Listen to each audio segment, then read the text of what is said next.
Eu quero cumprimentar a todos nessa manhã com a graça e a paz do Senhor. Amém, meus queridos, aqueles que estão nas suas casas também, que nos acompanham, que Deus abençoe vocês.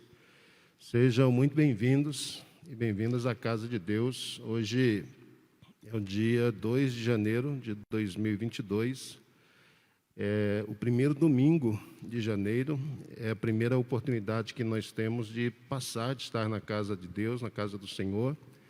E é uma alegria muito grande poder, nesse primeiro domingo do ano, poder compartilhar, ministrar a palavra de Deus aos corações de vocês, ouvir junto com vocês a palavra de Deus, a voz de Deus. E é certo que Deus tem uma palavra de consolo, tem uma palavra de conforto para os nossos corações nesse novo ano que se inicia. Para aqueles a quem eu não pude cumprimentar pessoalmente, Deus abençoe vocês, que Deus lhes dê um feliz 2022 e que esse ano, de fato, seja um ano de bênção, seja um ano de realizações sem medida sobre as vidas de vocês. Nós vamos orar, vamos colocar a nossa vida diante do Senhor e pedir a Ele que nos abençoe nessa manhã.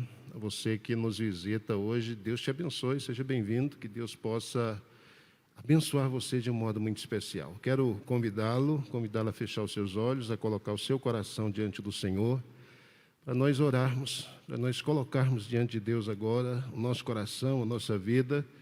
É um novo ano que se inicia, é um novo momento na nossa vida. E como Deus falou fortemente aos nossos corações no nosso culto de passagem de ano, né? A gente só tem esse momento mesmo, só tem o hoje, só tem o agora. É aquilo que nós temos controle, que esse hoje, que esse agora, que Deus nos concede estarmos na sua presença, que nós possamos, de fato, usá-lo para investir vida, talento, dons, esforços no reino de Deus, nos lembrando sempre, e essa deve ser uma fala que deve nos acompanhar durante todo esse ano de 2022, que o nosso trabalho, que o nosso esforço no Senhor, ele não é vão. Vamos dar graças. Pai, no nome de Jesus, eu quero adorar o Teu nome pelo privilégio, pela oportunidade que o Senhor nos dá, nesse primeiro domingo de 2022, de poder estar na Tua presença, Senhor. Esse é o melhor lugar onde alguém possa estar, diante da Tua face, iniciando, Deus querido, uma nova jornada, iniciando um novo momento, uma nova etapa nas nossas vidas. O Senhor nos sustentou durante todo o ano que se passou, o Senhor nos fortaleceu, o Senhor nos ajudou, e nós queremos agora, Deus vivo, clamar, queremos suplicar no nome de Jesus, que este ano, Deus querido, que se inicia, possa ser um ano marcado pela Tua presença nas nossas vidas, possa ser um ano, ó Deus querido, em que a Tua glória, ela seja manifestada de forma poderosa na vida de cada um daqueles que servem, que caminham contigo, que a Tua glória, Senhor, possa se manifestar poderosamente em nosso meio durante este ano, que a bênção, Senhor, a bênção seja uma marca registrada nas vidas de cada um daqueles que Te amam, que Te temem e que decidiram, ó Deus querido, abrigar-se sob as asas do Altíssimo.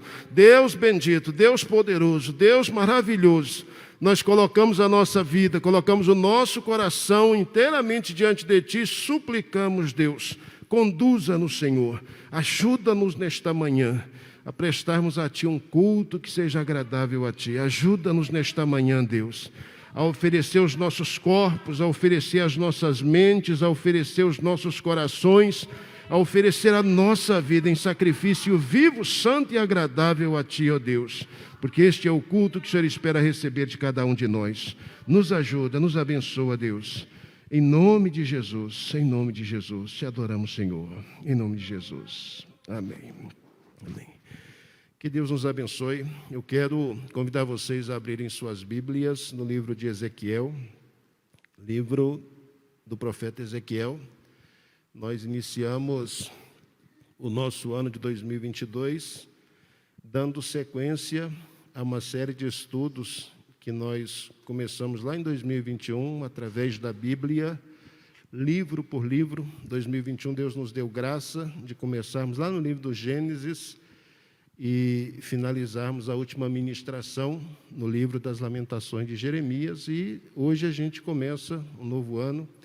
Nós vamos começar com Ezequiel, e tem algumas coincidências que foram nos acompanhando durante esse ano de 2021 e que continua nos acompanhando agora em 2022. E nós vamos conversar um pouquinho sobre isso, porque isso certamente é sinal de que Deus tem conduzido esta igreja, de que Deus tem nos conduzido durante as ministrações que têm sido feitas e que Deus, de alguma forma, Ele tem a falar e a falar poderosamente nos nossos corações por intermédio da sua palavra. Ezequiel, eu quero ler com você o capítulo 1. Nós vamos ler os 3 primeiros versículos do capítulo 1 e depois nós vamos saltar para o versículo 28, o último versículo desse capítulo 1. Então eu quero começar com vocês, Ezequiel capítulo 1, nós vamos ler os versos de 1 a 3, depois a gente vai para o verso de número 28. Diz assim a palavra do Senhor: E aconteceu no 30º ano, no 4º mês, no dia 5º do mês, que estando eu no meio dos cativos, junto ao rio Quebar, se abriram os céus e eu vi visões de Deus. No 5º dia do mês, no 5º ano do cativeiro do rei Joaquim, veio expressamente a palavra do Senhor a Ezequiel, filho de Buzi, o sacerdote, na terra dos caldeus, junto ao rio Quebar. E ali esteve sobre ele a mão do Senhor. Nós vamos lá para o versículo 28. Versículo 28, eu quero começar a leitura do versículo 28 na parte B, na segunda metade desse versículo 28. Diz assim: Este era o aspecto da semelhança da glória do Senhor. E vendo isso, caí sobre o meu rosto e ouvi a voz de quem falava. Capítulo 2, e disse-me: Filho do homem, põe-te em pé e falarei contigo.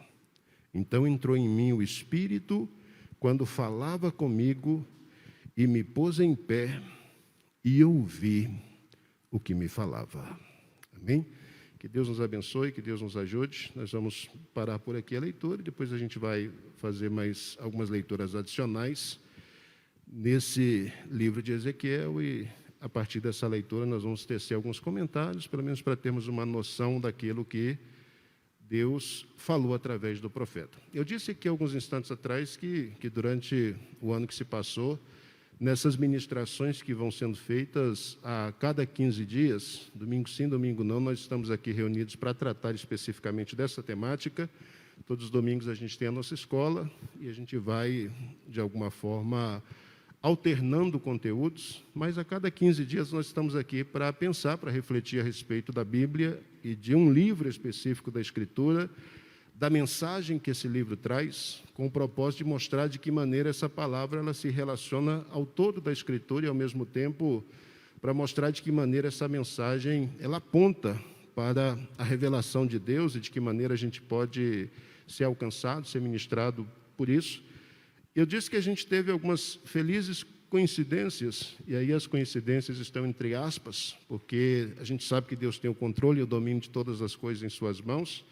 Por exemplo, no mês de maio, nós estávamos fazendo as nossas ministrações e no domingo das mães caiu a sorte, pensando lá nos sacerdotes e nos turnos sacerdotais em que se lançava sortes para que alguém ministrasse. Então caiu a sorte, a direção do Senhor, para que nós ministrássemos a escola nessa manhã.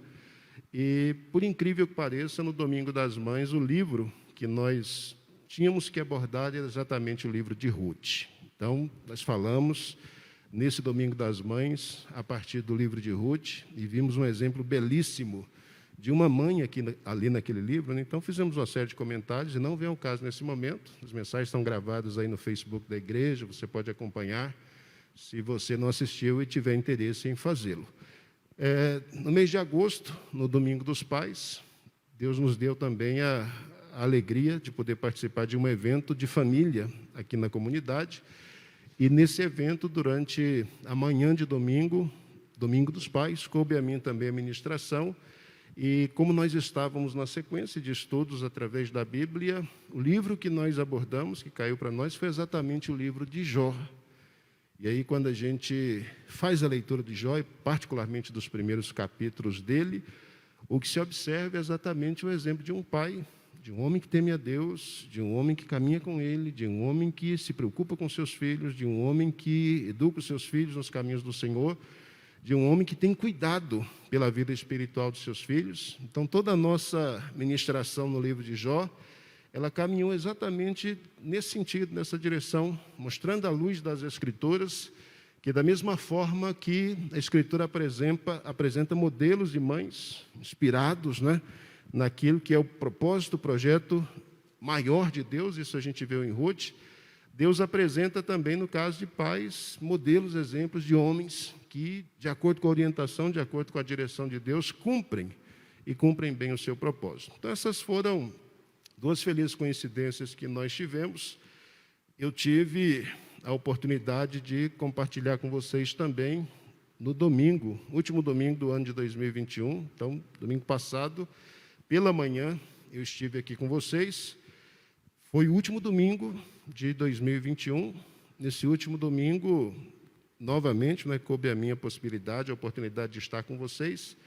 Vocês devem se lembrar disso, nós falamos sobre lamentações e a ênfase que nós demos em relação a essa mensagem foi exatamente sofrimento. A palavra que foi compartilhada e que nós extraímos das lamentações de Jeremias foi exatamente essa necessidade da gente aprender a encontrar sentido na vida, na nossa existência, a partir do sofrimento. E Lamentações mostrou isso para a gente assim, de uma forma fascinante, de uma forma extraordinária.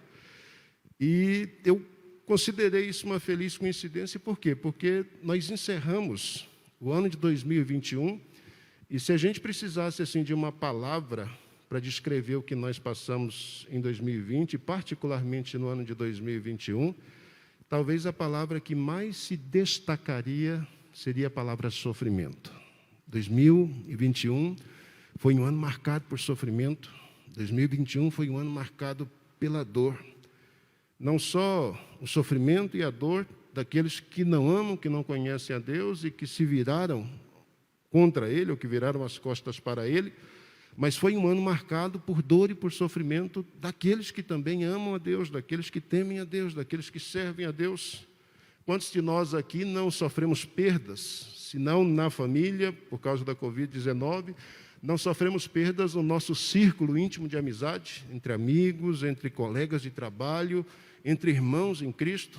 Eu mesmo vivenciei na família perdas, vivenciei entre amigos de trabalhos perdas, pessoas que faleceram por causa desse mal. Então, nós finalizamos o ano de 2021 com essa marca da dor, com essa marca do sofrimento. E o que Lamentações mostrou para a gente é exatamente isso, que o justo pode sofrer, que quem ama a Deus e teme a Deus, ele não está livre de padecer sofrimentos, e que por pior que sejam os sofrimentos, por maior que seja a dor, por pior que seja o quadro em que essa pessoa se encontra, ela pode tomar uma decisão em meio a tudo isso, e a decisão dessa pessoa é escolher o Senhor como a sua porção. O Senhor é a minha porção, foi o que disse o desesperado, o angustiado, o sofrido, foi o que disse o acabado Jeremias. O Senhor é a minha porção e eu vou confiar nele, eu vou esperar nele. Então, nós terminamos o nosso ano de 2021 falando sobre isso, falando sobre sofrimento, falando sobre dores e pensando aí na importância de nós tomarmos uma decisão, de elegermos o Senhor como a nossa porção, de elegermos o Senhor como o terreno firme sobre o qual nós vamos firmar, fundar, colocar, calcar os nossos pés. Foi isso que Jeremias ensinou para a gente nas Lamentações, no ocaso de um ano marcado por sofrimentos. E agora a gente começa um novo ano. Ezequiel é o profeta que abre 2022 para nós.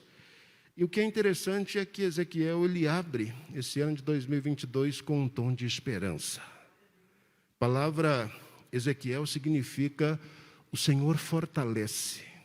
O nome Ezequiel significa o Senhor fortalece.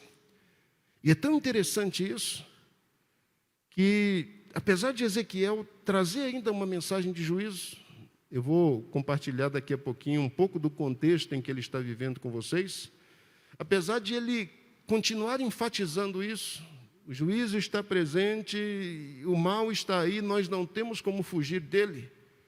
Mas a marca característica que a gente encontra em Ezequiel é exatamente a revelação que ele traz para a gente da glória de Deus sobre a vida dele, da glória de Deus que se manifesta em meio ao sofrimento.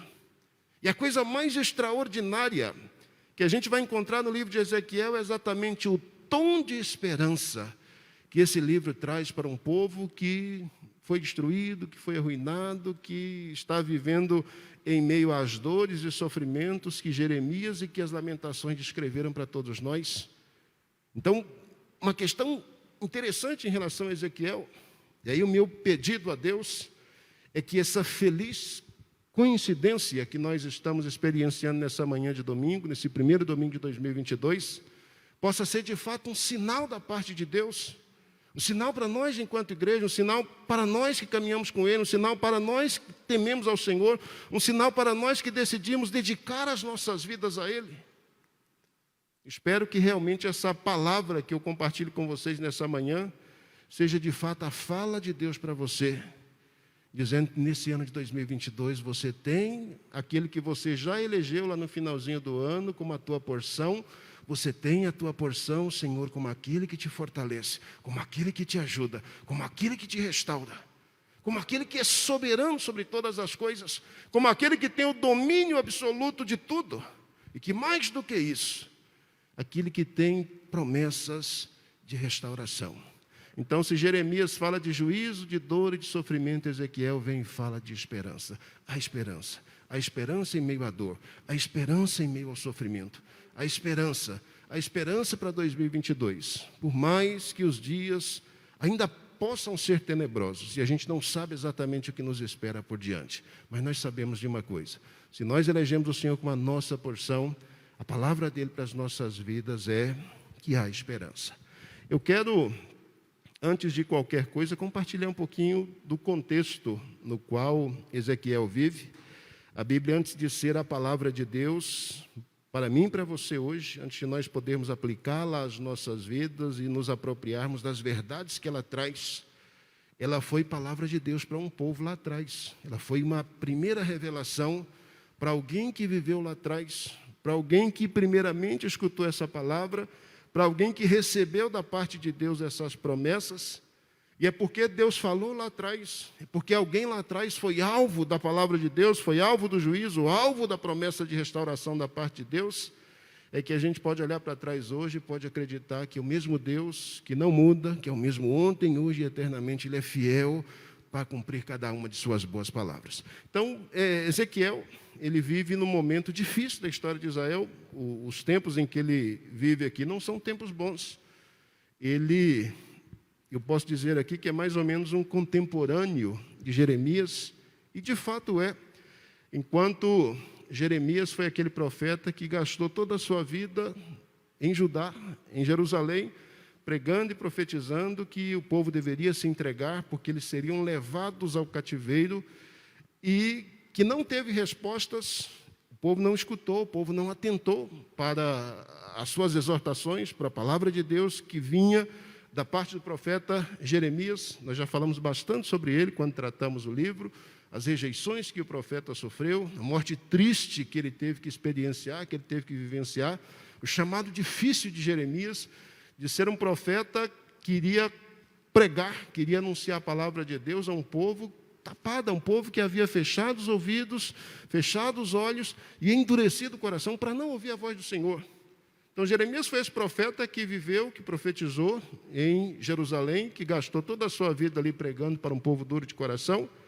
E Ezequiel, esse outro personagem, ele também é um profeta desse tempo, desse período em que Jeremias ainda desempenhava o seu ministério. Mas a diferença entre Ezequiel e entre Jeremias, apesar de haver semelhanças entre eles, Jeremias, por exemplo, era de linhagem sacerdotal. Nós falamos a respeito disso, né? Por direito de nascimento, Jeremias, ele tinha direito ao sacerdócio. E a Bíblia diz que Deus o chama para ser profeta. E, nesse particular, Ezequiel é muito próximo de Jeremias também. Ezequiel, a Bíblia fala que ele pertence também a uma família de sacerdotes. E é importante a gente pensar nisso. Quando você pensa no Antigo Testamento em alguém que é da linhagem sacerdotal, talvez você tenha assim, uma mínima percepção do valor, da importância que essa pessoa dá, por exemplo, ao templo, ao santuário. Porque se o sacerdote ele é o oficiante, ele é a pessoa chamada por Deus para oficiar diante dele no templo, essa pessoa ele tem em alta conta esse espaço. Lá é o lugar da presença de Deus, principalmente se ele é zeloso e temente a Deus, como foi Jeremias e como foi no caso de Ezequiel. Lá é o lugar da manifestação visível da glória de Deus, lá é o lugar em que a santidade de Deus se manifesta. Ali é o espaço sagrado e a gente precisa, com todas as forças, manter esse lugar adequado para a manifestação da presença de Deus. Então não é à toa que nas Lamentações, quando Jeremias fala da destruição do templo de Jerusalém, não é à toa que ele fala disso como se alguém estivesse pegando uma faca, um punhal e rasgando o peito dele, rasgando o coração. Ele é sacerdote. Ele sabe o valor que o templo tem. Ele sabe o que é que se perde com a destruição do templo. Agora nós temos um outro sacerdote, nós temos Ezequiel, versículo 3 diz para a gente que ele é de uma linhagem sacerdotal, Buzi, é o pai dele, a gente não tem mais informações além do versículo 3 a respeito dele, mas a gente sabe que ele é filho de sacerdote também, que ele é da linhagem sacerdotal. Ezequiel, ele participou desse período de Jeremias, mas de um segundo momento. Jeremias profetizou ruína, destruição, o povo não deu ouvidos, e Deus começou a mostrar no tempo de Jeremias que ele iria cumprir a sua promessa, a sua palavra, através de 3 momentos importantes. Quando a gente fala de cativeiro babilônico, o tempo em que Judá foi tirado da sua terra e foi levado para a Babilônia, geralmente a gente fala de um evento único. Mas esse evento único é um evento que vai se desdobrando em momentos históricos específicos. E o que é importante, o que é extraordinário em relação a isso, é que esses desdobramentos, o cativeiro acontece em 3 levas. A primeira delas acontece em 606 a.C., a segunda delas acontece em 597 a.C. e a terceira delas acontece em 586 a.C. Então são 3 momentos históricos para fechar, para consumar aquilo que a gente conhece como cativeiro babilônico, momento em que Jerusalém é destruída, que um templo é destruído e que o povo de Israel é levado como cativo para a Babilônia. E o que é interessante é que esses 3 momentos que vão constituir ou que vão compor aquilo que a gente chama de cativeiro,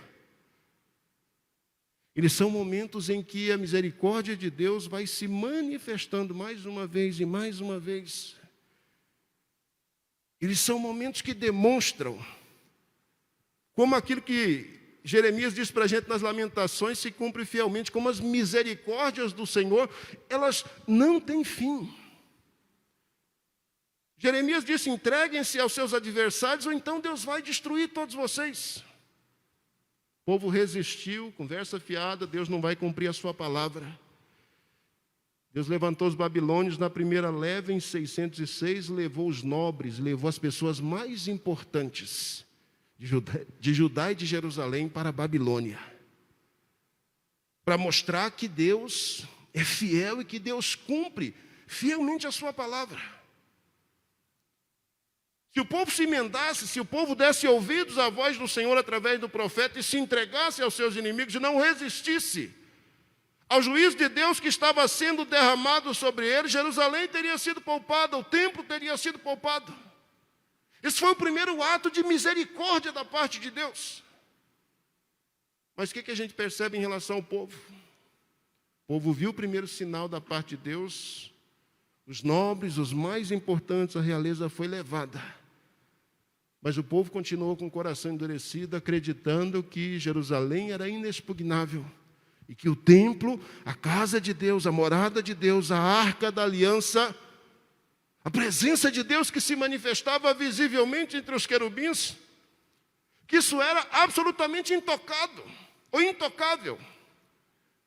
Agora, o que mais chama a atenção da gente é o fato de que Deus levanta um sacerdote, aquele que era a pessoa mais preocupada em zelar pela honra de Deus, mais preocupado em zelar pela glória de Deus, mais preocupado em zelar pela presença de Deus entre os homens. Deus levanta um profeta, um sacerdote na condição de profeta, para dizer para o povo: gente, entreguem-se.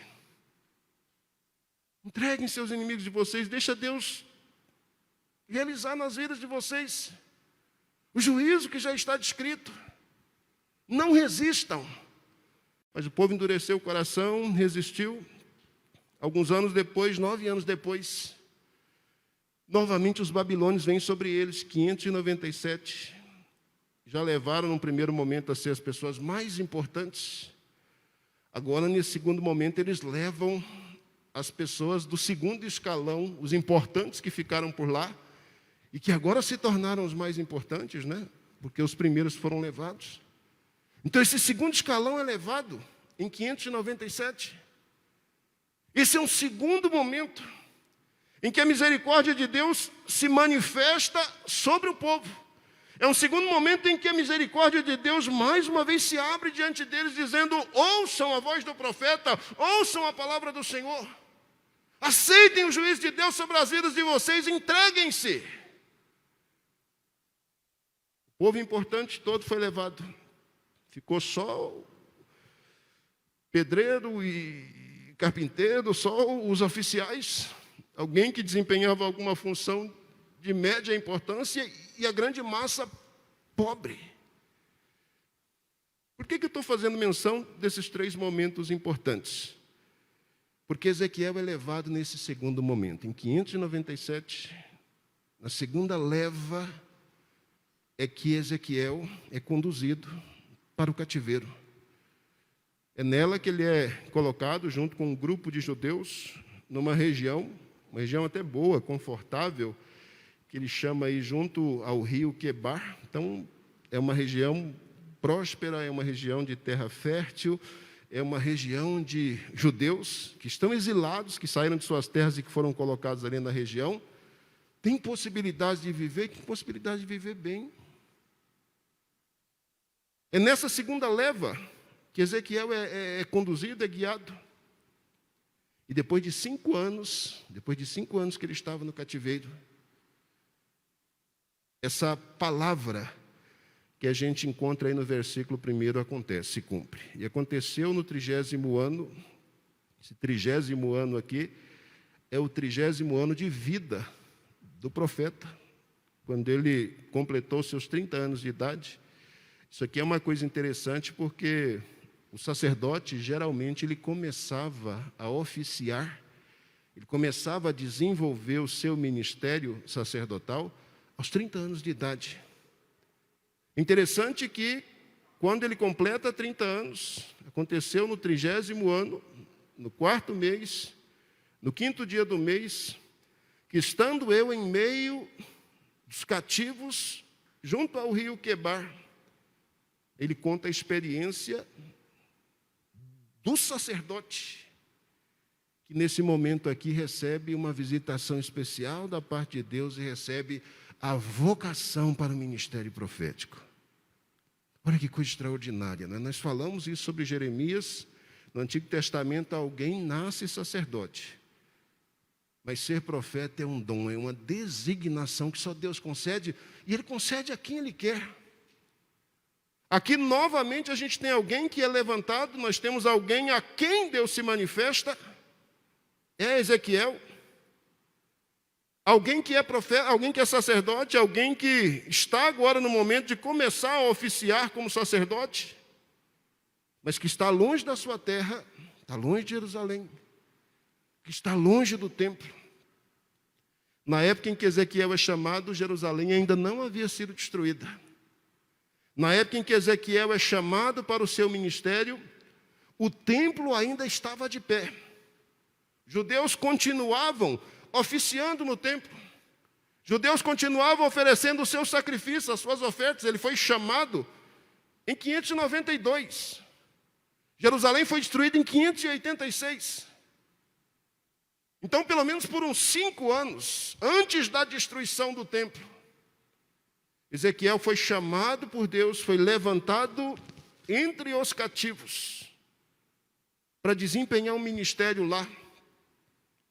E agora o que é extraordinário em relação ao nome dele é que ele é chamado exatamente para reforçar aquilo que Deus já havia dito. O juízo já está determinado e não há o que fazer em relação a isso. Não há o que fazer em relação a isso.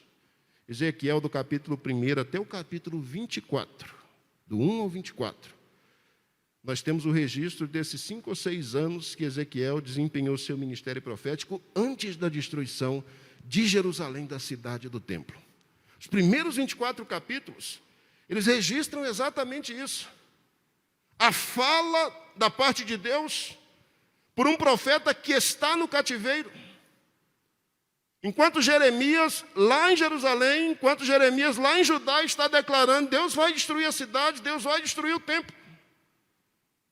Agora, entre os cativos, Ezequiel está entre os cativos. Deus levanta alguém para reforçar essa mensagem, para dizer: olha, deixa eu contar uma coisa para vocês. Vocês estão achando que a vida de vocês está ruim, né? Vocês saíram da terra de vocês, não estão mais no templo, estão vivendo em cativeiro. Mas lembrem-se das palavras de Jeremias. Jeremias disse que primeiro Deus ia levar os figos bons. Vocês não sabem, mas vocês são privilegiados. Por terem saído das terras de vocês, por terem sido plantados numa outra terra, ainda que na condição de exilados. Porque o que Deus disse que faria através do ministério de Jeremias, Deus vai cumprir. A cidade vai ser destruída, o templo vai ser destruído.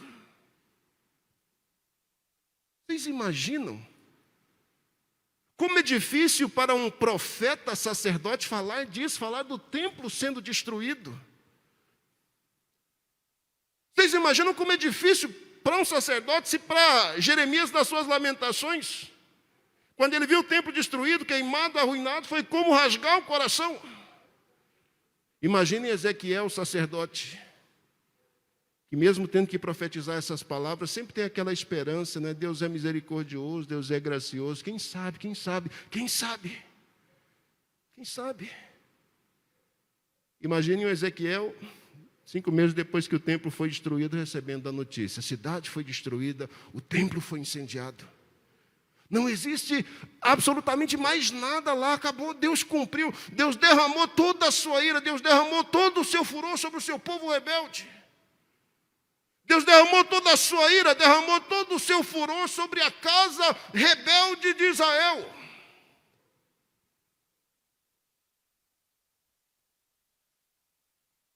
Ezequiel, o sacerdote que agora é vocacionado, que agora é chamado para ser profeta. Ele diz que quando completou seus 30 anos de idade, que quando estava lá no cativeiro, ele viu diante de si os céus abrindo, ele viu visões da parte de Deus. Descreve isso de forma muito clara para a gente. E ele diz que a mão do Senhor esteve sobre ele enquanto ele estava ali. Não dá para fazer a leitura de todo o texto é um texto longo. Eu saltei dos versos 4 lá para o verso 28, propositalmente. Se você alguma vez já leu o livro de Ezequiel, você já deve ter se deparado com esse texto. E à medida que você vai fazendo a leitura, você já percebe a dificuldade que é tentar imaginar, tentar descrever, tentar montar o quebra-cabeças, tentar montar o quadro que é descrito por Ezequiel, a partir dos versos 4 por diante, no momento do seu chamado profético. Só para resumir aqui de forma assim muito rápida, não é? Ele vê vindo do norte nuvens, vê vendavais, vê fogo, vê um resplendor que aparece diante dele. Daí a pouco ele começa a ver anjos, começa a ver querubins, e aí ele faz a descrição desses animais. Esses animais tinham perna direita, pé direito, 4 asas cada um. Cada animal desse tinha 4 faces. De um lado, na frente, a face de um homem. Do outro lado, a face de um leão. Do outro lado, a face de um boi. E atrás, na nuca, a face de uma águia. Tenta montar o quadro, aí a gente já percebe, não é? Um ser aparentemente de uma perna só tem perna direita, não só um, mas um bocado de seres, um alinhado ao outro, com 4 asas, aparência de um ser humano, rosto na frente de gente, de um lado leão, do outro lado boi, na nuca águia. Esses seres tinham 4 asas, com 2 asas eles cobriam os seus corpos, e as outras 2 asas, elas serviam para ligar com as asas do outro ser que estava à sua direita. E é aquilo que a gente chamaria de esquerda, né? Mas aparentemente a gente só tem direitas ali. Debaixo das asas, a Bíblia diz que saíam braços e mãos, como mãos de gente, como mãos de ser humano. Esse é um primeiro quadro que Ezequiel vê na sua visão. E é interessante, ele, enquanto está compartilhando, tentando descrever o que ele está vendo para a gente, é interessante ele dizer que ele está vendo coisas que parecem como que. Então, não é que ele está vendo um saci-pererê de 4 asas, com 4 rostos, mas ele está vendo um negócio tão extraordinário, que ele diz assim, olha, eu vou tentar descrever em palavras aqui o que eu estou vendo, mas não é isso, não tem jeito de descrever a beleza daquilo que eu percebo diante de mim. Então ele vai tentando com todos os seus esforços descrever esses seres. Depois ele diz, abaixo desses seres, eu vi rodas que começavam na terra e que topavam nesses seres. Essas rodas eram engraçadas, porque elas eram como que rodas dentro de rodas. É como se você tivesse uma roda nessa direção e outra roda dentro dela na outra direção. Então, olha que coisa interessante. Uma roda assim, e dentro dessa roda, uma outra no sentido contrário. Eram muitas rodas, ele dizia, que estava debaixo desses seres. Essas rodas eram interessantes porque elas sempre caminhavam para frente. E é sempre para frente, não é? Porque se tem rosto para todo lado, e se as rodas elas tanto giram assim como assim, então de todo jeito que esses seres eles caminhavam, e não era uma roda só, eram muitas rodas debaixo dos seres, as pessoas, o profeta aqui ficava encantado, ficava impressionado com aquilo. E ele disse, uma peculiaridade em relação a essas rodas, era que elas eram cheias de olhos. Tinha olho para todo lado, no aro de cada uma dessas rodas. Dentro desse espaço que os anjos estão praticamente protegendo, porque eles estão cobertos com seus corpos, as outras asas estão topando nas asas dos outros, de maneira que a gente não vê exatamente o que tem ali no miolo, que está lá dentro.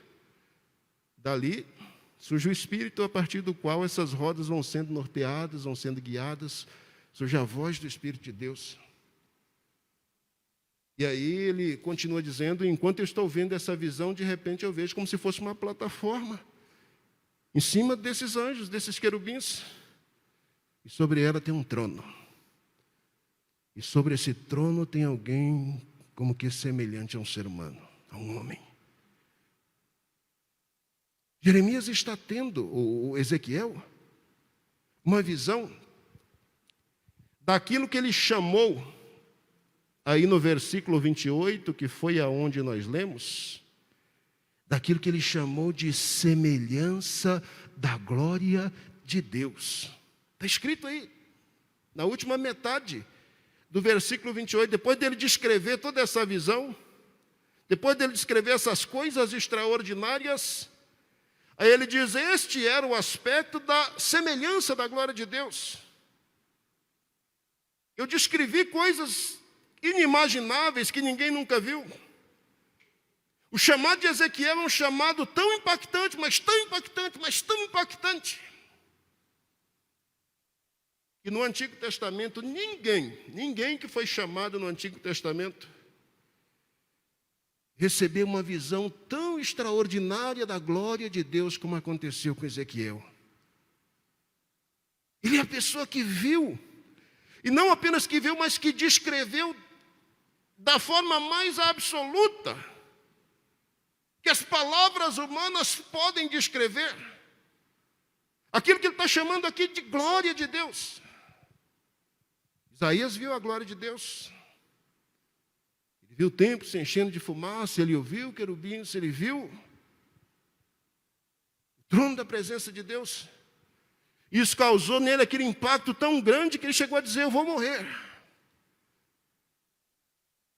E é interessante que quando a glória de Deus se manifesta a Jeremias, a ênfase que é dada é a ênfase à santidade de Deus. Santo, santo, santo é o Senhor dos exércitos.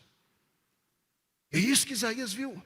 Foi isso que Isaías experienciou, sentiu. Foi por causa da santidade de Deus que ele disse: eu estou condenado à morte.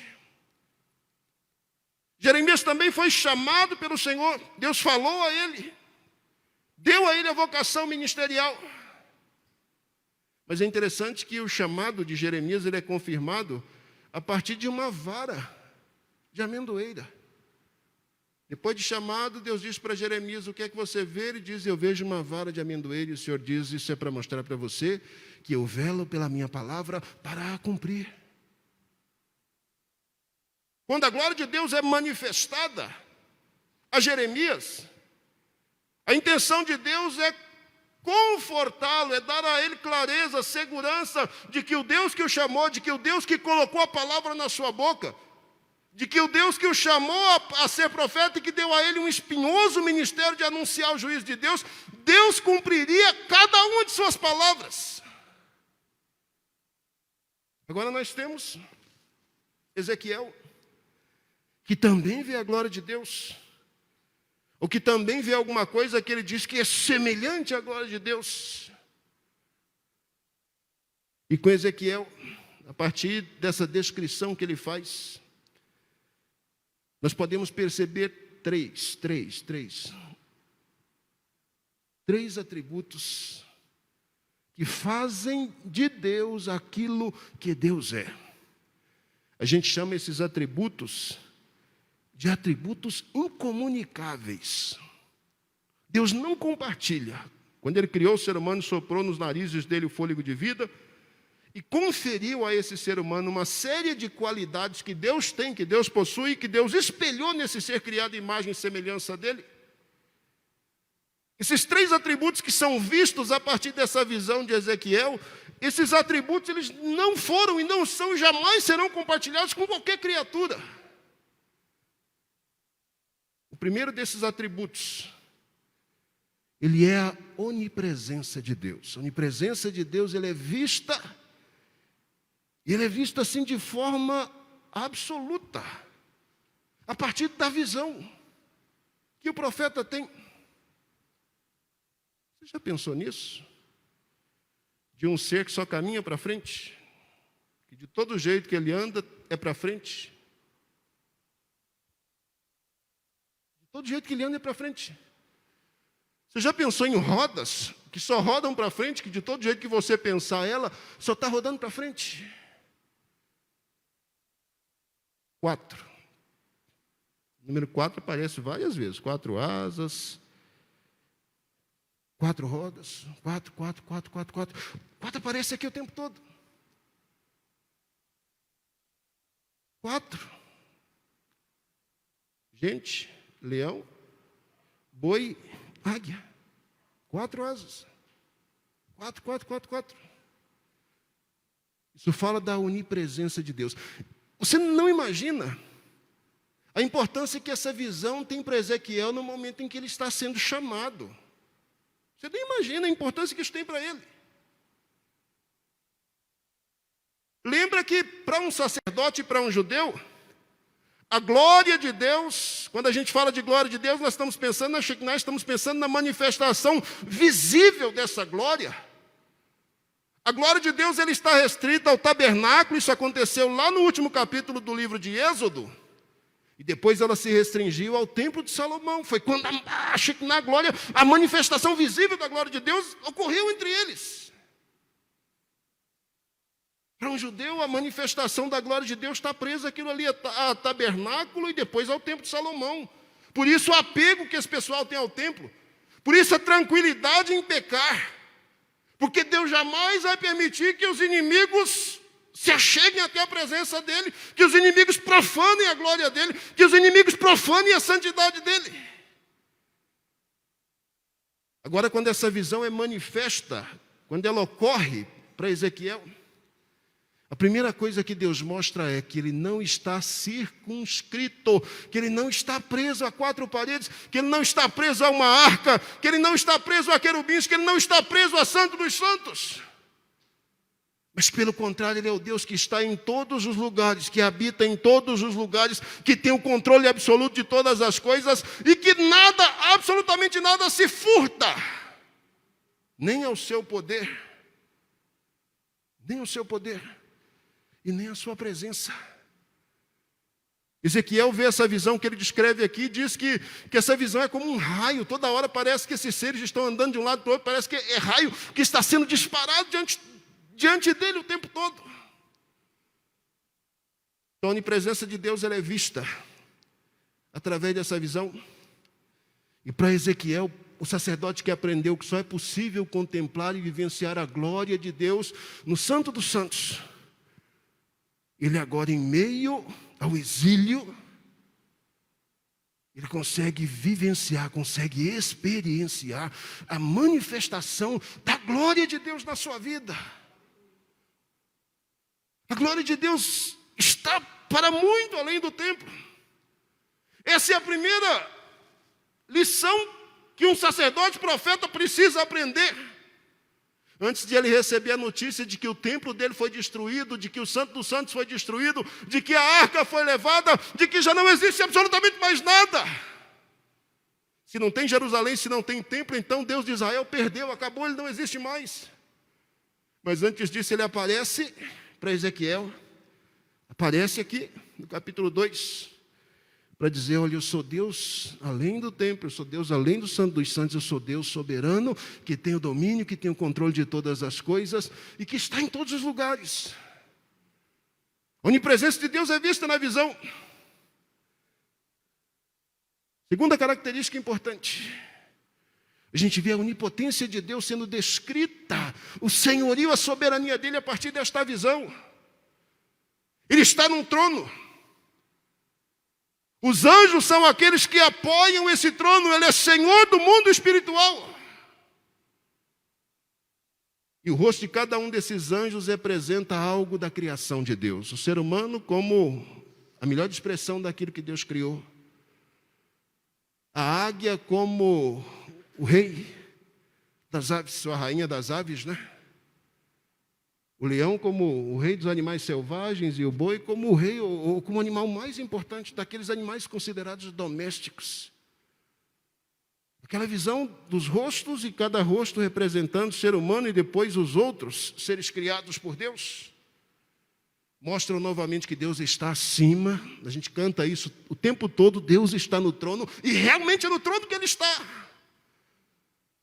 E esses seres, o ser humano e o restante da criação, e não só a criação animada, mas a criação inanimada. O versículo 4 começa falando de ventos, começa falando de trovões e começa falando de nuvens. É nesse contexto que Deus se manifesta. A criação inanimada e a criação animada está debaixo do seu domínio, debaixo do seu controle, está debaixo do seu trono.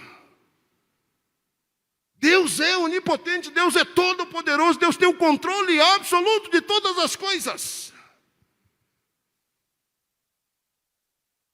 E outro elemento do caráter de Deus que Ele não compartilha, então Ele não compartilha a onipresença dEle.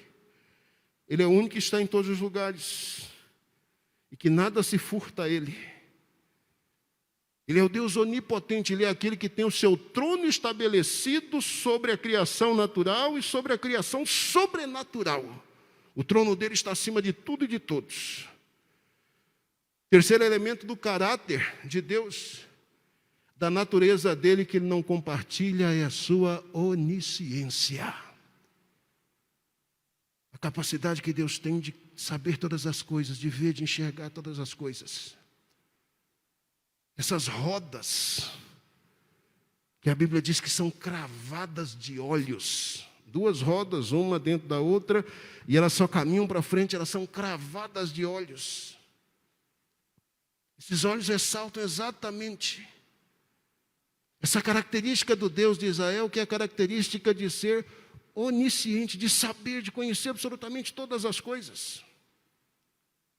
Apresentar essas credenciais para alguém que está no cativeiro, apresentar essas credenciais para alguém que daqui a pouco vai ter a notícia de que o templo foi destruído e acabou, foi-se a glória de Israel. Apresentar essas credenciais é de máxima importância, por quê? Porque finalmente o sacerdote, que agora é chamado para ser profeta, ele consegue ampliar os seus horizontes e consegue perceber que apesar do Deus de Israel ser Deus de Israel, ele é Deus de todas as nações, ele é Deus de todos os povos, ele tem o domínio, ele tem o controle absoluto de todas as coisas nas suas mãos. É isso que acontece nessa experiência que Ezequiel tem da visão do Senhor. São esses elementos que Deus revela a Ezequiel durante essa manifestação gloriosa. E aí é claro, não é? Que quando aquilo que tinha o aspecto semelhante à glória de Deus, é claro que quando Ezequiel tem essa visão, ele vê isso, ele enxerga isso, ele cai.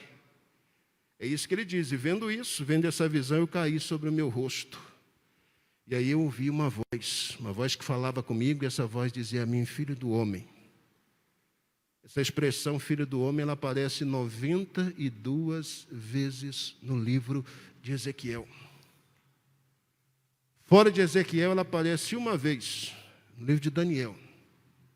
E é um título que se dá a um descendente messiânico que virá. E lá no Novo Testamento nós temos por mais de 80 vezes essa expressão, filho do homem, sendo utilizada em alusão a Jesus, ao próprio Jesus, fazendo uso dessa expressão para si. Esse termo, essa expressão, filho do homem que aparece aqui, isso é um jeito, é uma maneira, nesse caso aqui em particular, de Deus identificar Ezequiel com o restante do seu povo.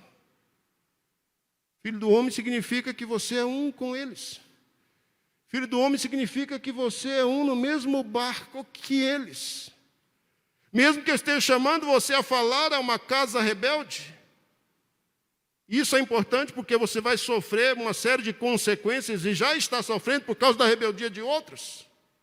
Mas você é um com eles. Isso é importante. Porque aqui Deus novamente reforça a ideia de quem nós efetivamente somos diante dele. Quem é você diante dele? Quem sou eu diante dele?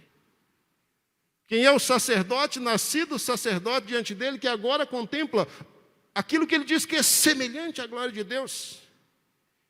Ele é só um filho do homem, ele é só um ser mortal, ele é só um como qualquer outro. Isso aqui nos encanta. Porque é como alguém chamado Ezequiel e chamado João, Pedro, Jeová, Alessandro, Wanda, Gesiel, Antônio, Maria. É com alguém que Deus olha e diz, você é só um entre os demais, você é o filho do homem, você é uma pessoa que se identifica integralmente com aquilo que o ser humano é. É como uma pessoa assim que a glória de Deus se manifesta e o Senhor diz, coloque-se de pé porque eu vou falar com você. Coloque-se de pé, coloque-se de prontidão. E a Bíblia diz que quando essa palavra é dada a Ezequiel, então o Espírito do Senhor entra nele, o Espírito do Senhor vem sobre ele.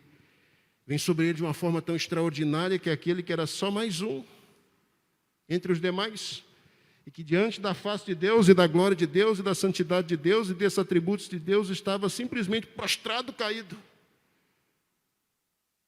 Através do Espírito Santo, Deus levanta essa pessoa, coloca essa pessoa de pé e diz, agora escute o que eu tenho a dizer para você, porque você vai ser o meu atalaia, você vai falar em meu nome. Foi isso que aconteceu com Ezequiel.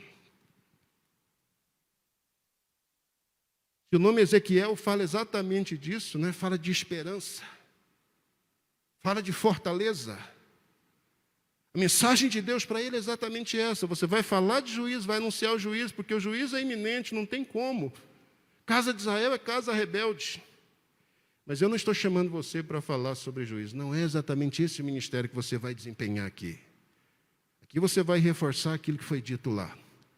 Mas eu chamei você e coloquei você entre os cativos para que você seja a voz da esperança daqueles que estão exilados.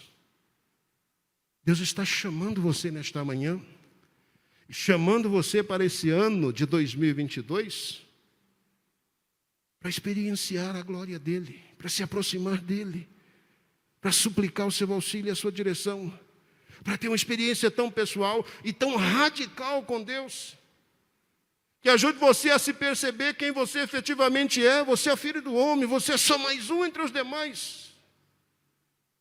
Porque é só quando você perceber isso que o Espírito Santo vai poder encher você de tal maneira, de tal forma, que Ele vai te colocar de pé, que Ele vai colocar na sua palavra, na sua boca as palavras, e vai fazer de você um instrumento poderoso.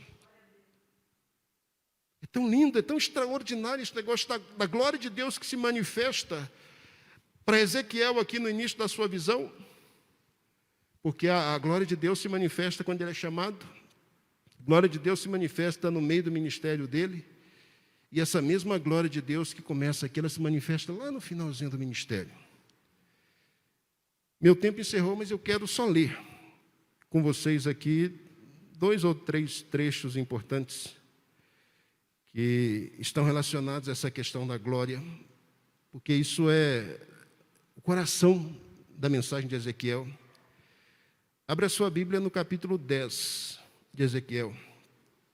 Capítulo 10. Essa é a segunda visão que Ezequiel tem da glória de Deus. É a segunda visão que ele tem. É a mesma visão que ele teve lá no rio Quebar, lá às margens do rio Quebar. Mas é a segunda vez que ele tem a visão. Capítulo 10, versículo 4. Eu vou ler só os trechos que me interessam aqui, que se referem à glória. Versículo 4. Então se levantou a glória do Senhor, ele está tendo uma visão sobre Jerusalém, sobre o templo de Jerusalém. O templo ainda não foi destruído. Isso aqui é uma visão que Ezequiel teve de que o templo seria destruído. Mas olha o que é dito aqui no versículo 4. Então se levantou a glória do Senhor, e aquela mesma glória, Kavod Adonai, que aparece lá no versículo 26, em que ele disse que viu alguma coisa semelhante à glória de Deus, é a mesma glória que aparece aqui. Então se levantou a glória do Senhor, essa é a visão que ele tem, de sobre o querubim. Ele está falando aqui do lugar santo dos santos. Querubim, a arca da aliança, a glória de Deus se manifestava entre os querubins, que eram seres desenhados ali na tampa da arca. A glória do Senhor se levantou de sobre os querubins para a entrada da casa. Saiu do Santo dos Santos e foi para a entrada da casa, para a entrada do templo. E o átrio, e a casa se encheu de nuvem, e o átrio se encheu do resplendor da glória do Senhor. Então, a glória sai do Santo dos Santos, vai lá para a porta do altar, ou para a porta do templo, né? Ainda existe o templo por aqui. Vamos lá para o verso 19. E os querubins alçaram as suas asas e se elevaram da terra aos meus olhos quando saíram. E as rodas os acompanharam e pararam à entrada da porta oriental da casa do Senhor. Então saiu do Santo dos Santos, saiu do lugar santo, já está praticamente lá no átrio exterior. Agora vai para o capítulo 11, versículo 22 e 23. É a visão que continua até o versículo 12. Então os querubins elevaram as suas asas e as rodas as acompanhavam. E a glória do Deus de Israel estava no alto sobre eles. E a glória do Senhor se alçou desde o meio da cidade e se pôs sobre o monte que está ao oriente da cidade, que é o Monte das Oliveiras. Então a arca, a glória de Deus saiu da arca, foi para o templo, para a porta do lugar santo, Saiu da porta do lugar santo, foi lá para o átrio. Do átrio, a gente já vê a glória no meio da cidade. E agora a glória já está fora da cidade. O que Deus está mostrando aqui para Ezequiel? Aquilo que na primeira visão Deus já deixou claro para ele. Eu não estou preso a uma arca. Eu não estou preso a um baú. Eu sou soberano. E a minha soberania, ela se estende a absolutamente tudo. Sabe por que o templo vai ser destruído? Não é porque Deus deixou de ser Deus. Não é porque Ele perdeu a sua força. Não é porque Ele perdeu a sua soberania. O templo vai ser destruído porque a glória do Senhor que dava sentido ao templo, ela não está mais naquele lugar. Uma vez que a glória sai, o templo, é só parede, é só tijolo. A arca é só arca. É só um baú de ouro com pedras lá dentro. E mais nada. A coisa mais importante, é a glória de Deus, é a presença de Deus na nossa vida. Isso é a coisa mais importante. É isso que faz a diferença. E agora, para fechar, capítulo 43, versículos de 1 a 5, e eu só vou ler e encerrar minha fala com vocês. Ele diz que a glória sairia, e saiu mesmo, aí o templo foi destruído, os babilônios entraram e fizeram um estrago, que a gente já conversou a respeito. Mas vai lá para o capítulo 43, por isso que Ezequiel o Senhor fortalece, por isso que Ezequiel é o profeta da esperança. Capítulo 43, ele faz menção a essa glória outra vez. É nesses 3 contextos que a glória manifesta.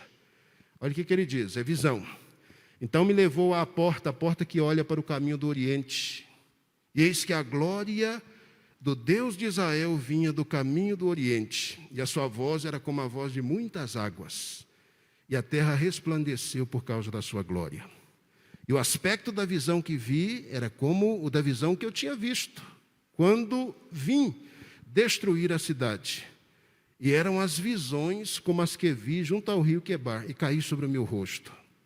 Ele diz no verso 4, e a glória do Senhor entrou no templo, pelo caminho da porta, cuja face está para o lado do Oriente.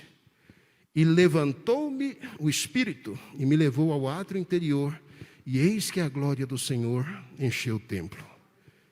E ouvi uma voz que me foi dirigida de dentro do templo. E um homem se pôs junto de mim e me disse, filho do homem, este é o lugar do meu trono e o lugar da planta dos meus pés, onde habitarei no meio dos filhos de Israel para sempre. Aqui tem toda uma questão escatológica que, obviamente, eu não tenho tempo para isso, O tempo não me permite. E nem é essa a proposta, mas um tempo desses, talvez a gente ministre uma série de sermões escatológicos, desde o Antigo Testamento, para pensar essas coisas. Mas aqui há uma promessa da parte de Deus de um outro momento, em que essa glória vai voltar e vai estabelecer um reino que não se acaba.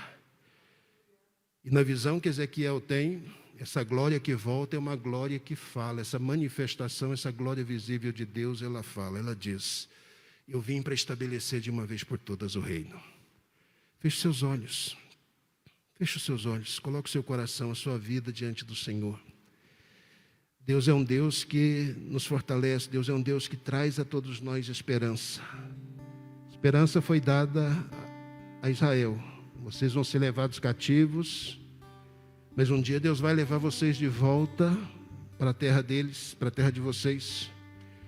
E a glória que um dia saiu do templo, ela vai voltar uma outra vez e Deus vai estabelecer um reino que não se acaba mais. Essa é a promessa para todos nós.